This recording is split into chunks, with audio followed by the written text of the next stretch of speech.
চট্টগ্রাম বিশ্ববিদ্যালয়ের প্রতীকী জাতিসংঘ সংস্থার উদ্যোগে আয়োজিত নবমবারের মতো চট্টগ্রাম বিশ্ববিদ্যালয়ের প্রতীকী জাতিসংঘ সম্মেলন 2025 আজ শেষ হয়েছে। 4 দিনব্যাপী এই সম্মেলনে দেশ বিদেশের প্রায় 400 শিক্ষার্থী অংশগ্রহণ করেন। বিদেশি শিক্ষার্থীদের মধ্যে ছিল নেপাল, মালয়েশিয়া, ক্যামেরুন, সোমালিয়া সহ আরো অনেক রাষ্ট্র।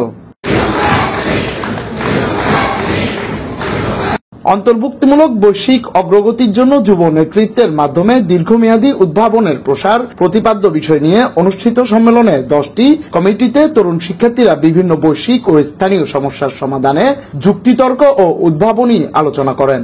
সিইউ মুনার এই উদ্যোগ ভবিষ্যতেও শিক্ষার্থীদের নেতৃত্বে বিকাশে গুরুত্বপূর্ণ ভূমিকা রাখবে বলে জানান বক্তারা।